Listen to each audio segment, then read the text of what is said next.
Radio Cleu, tu punto de encuentro.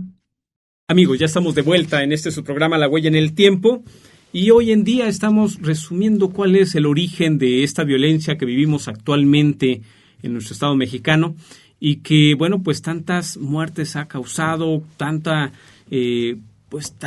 heridas que hoy siguen pues abiertas, amigo, y que de ninguna manera, bueno, pues se ha podido dar con ese control, con esa solución para tratar de acabar con esta parte. Entonces, hablábamos acerca de que en el gobierno de Calderón Hinojosa, él, bueno, pues consideraba que con la captura de estos capos que tú ya nos mencionabas antes de ir a la pausa, bueno, pues podría desmantelar a estas organizaciones del tráfico de drogas, porque asumía que estas eran jerárquicas y que no podrían funcionar sin sus líderes, es decir, muerto el perro se acababa la rabia, pero en este sentido, bueno, pues había como una cultura de trasfondo, porque, pues, no sé si has visto esas series, amigo, pero hoy en día incluso nuestros propios jóvenes admiran más a una persona que se dedica a estas actividades que, bueno, una persona que, pues, haga logros por su carrera profesional, que tenga ciertos principios.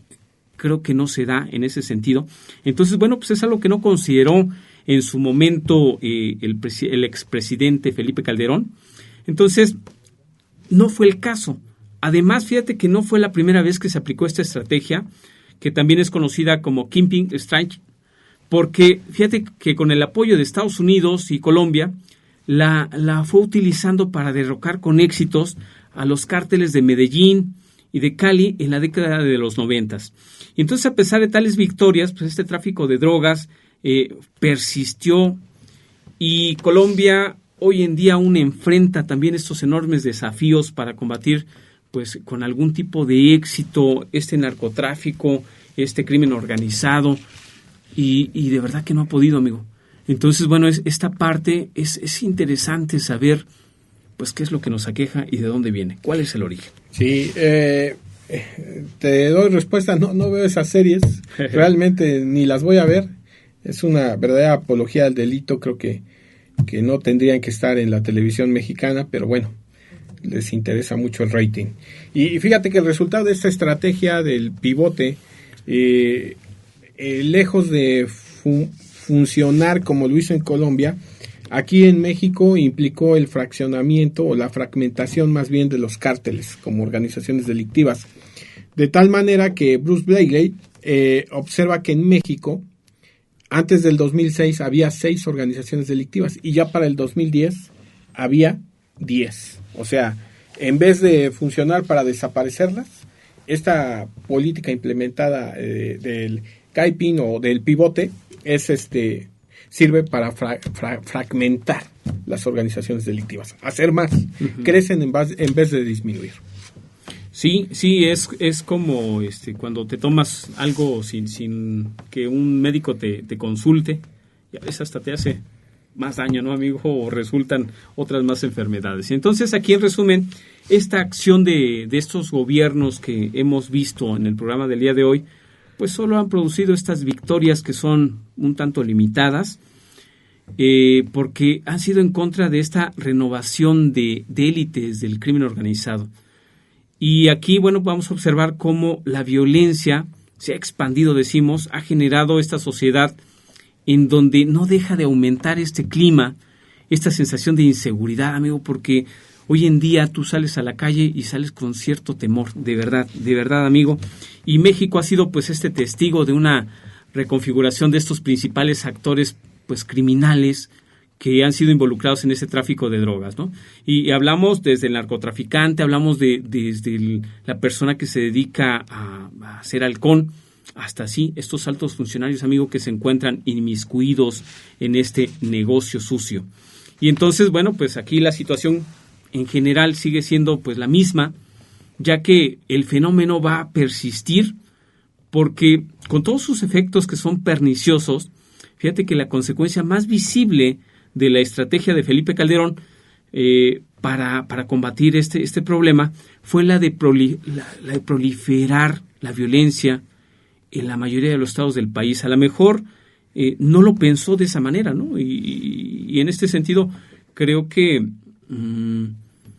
tal vez no se tomó el tiempo como para ver cuál iba a ser el resultado de esa toma de decisiones. Sí, definitivamente. Yo aunque yo considero, amigo, que quién sabe si igual tomara tiempo, no sé si le dé para tanto el poder resolver este tipo de situaciones, ¿no? Realmente, fíjate que el que se fragmentaran las organizaciones delictivas provocó que pelearan por abarcar más terreno.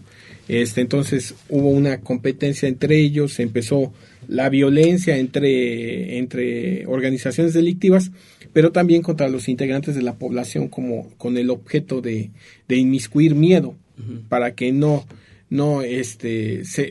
más bien para que se mantuvieran alejados de sus negocios. Esa era una estrategia. Sí, bueno, pues ya hablando del expresidente Enrique Peña Nieto, bueno, pues él heredó pues esta situación que es extremadamente difícil, hablando en términos de violencia que es relacionada con este crimen organizado. Y es que cuando se convirtió en presidente de la República Mexicana en diciembre del 2012, pues este primer mandatario se comprometió a cambiar esta estrategia de la guerra contra el narcotráfico y se concentró menos en la captura de estos capos y se enfocó más en enfrentar estos problemas que son subyacentes, tales como la corrupción, tales como la fragilidad de estas instituciones de seguridad. Y aquí su gobierno ha continuado con esta captura de grandes señores de la droga, pero a diferencia de su predecesor, no se ha promocionado pues tales capturas, ¿no? Por lo menos pues no a este mismo nivel en lo que hacía Felipe Calderón, quien, bueno, pues difundía esta gran cantidad de spots, ¿no?, en los medios de comunicación masiva, en donde, bueno, pues trataba de darle como esta cierta entereza, cierto resultado a estos planes que pues él proponía, él hacía esta guerra contra el narcotráfico. Sí, y es que parece que una de las razones para que ya no promoviera más esta guerra contra el narcotráfico Enrique Peña Nieto era el hecho de cómo afectó esa imagen del narcotráfico que teníamos, ¿no? Y que fue asusada precisamente por las series.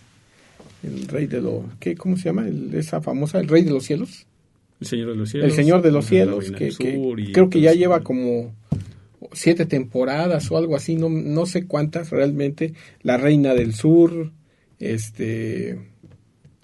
bueno, salió apenas una del Chapo, no sé, tantas más han salido. Quiero confesarles que no he visto ninguna de ellas, ni las veré.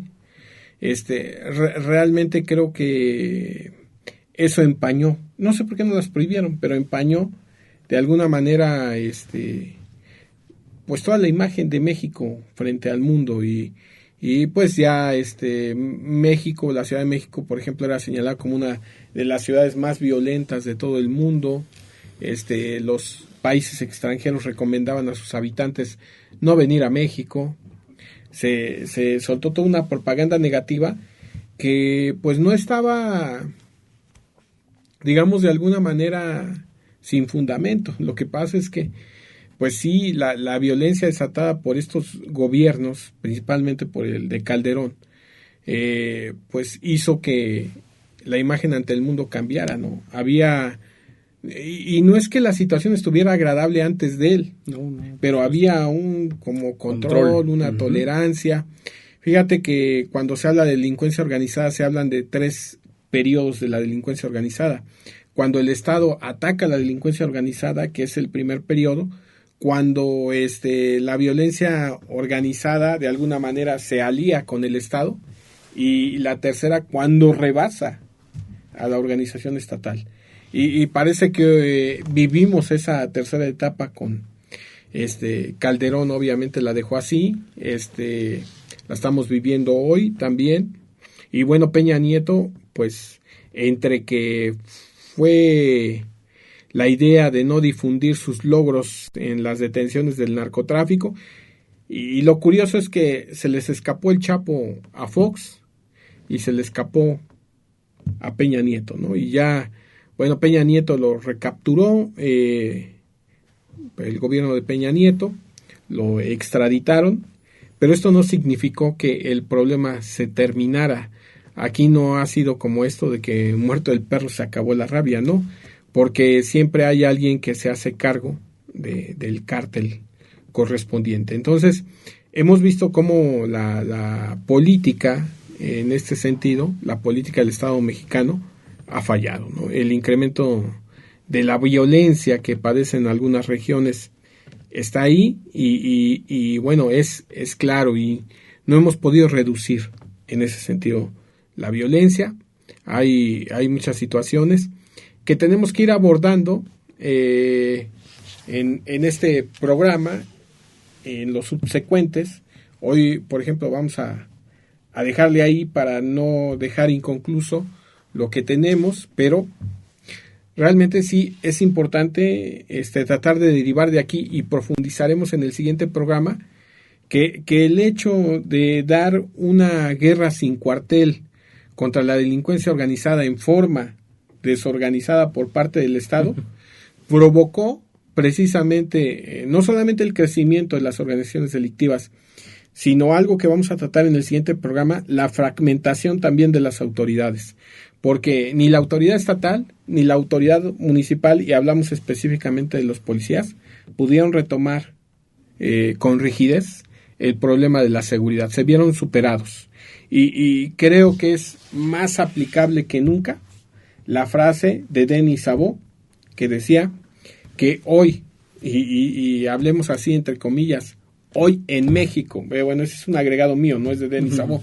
hoy en México la policía está preparada física y mentalmente para combatir una delincuencia en vías de extinción. Entonces, sí nos hace falta retomar la preparación de los policías, una preparación en serio, porque hoy les hemos asignado muchas tareas sin un salario efectivo, justo, real, justo, y además una preparación también efectiva. Sí, por supuesto, amigo. Entonces, bueno, pues ya abarcaremos en el siguiente programa, esto que tú comentas, porque fíjate que esta parte de corresponder a este esfuerzo de muy buenos policías, porque sí los hay. Sí los hay. Creo luego que es importante, pues manifestarlo en los próximos programas. Sí, y sobre todo, es que hay muy buenos policías, pero a veces los mandos... Sí, claro. O no hay estrategia. Sí, no son tan buenos porque no colocan estrategia y no hacen pronósticos ni diagnósticos, mucho menos. Bueno, y pues, amigo, un placer acompañarte en la conducción. Nos vemos el próximo lunes en Se hace camino al andar. Gracias por compartir, amigo, y por el favor de su atención, muchísimas gracias. Les invitamos a que continúen con la programación de Radio Cleu. Recuerden ustedes, si quieren hablar de criminología, criminalística, psicología criminológica, Radio Cleu es el sitio correcto, la huella en el tiempo. Sean felices. Hasta la próxima. Personajes, historias, anécdotas, criminología criminalística, sucesos, estudio, semblanza, la huella en el tiempo. La huella en el tiempo. Revive los hechos que son parte de nuestra historia. Criminología criminalística. La huella en el tiempo. Conducen Ricardo Hernández, Rodrigo Mestre. La huella en el tiempo. Radio Cleu, tu punto de encuentro.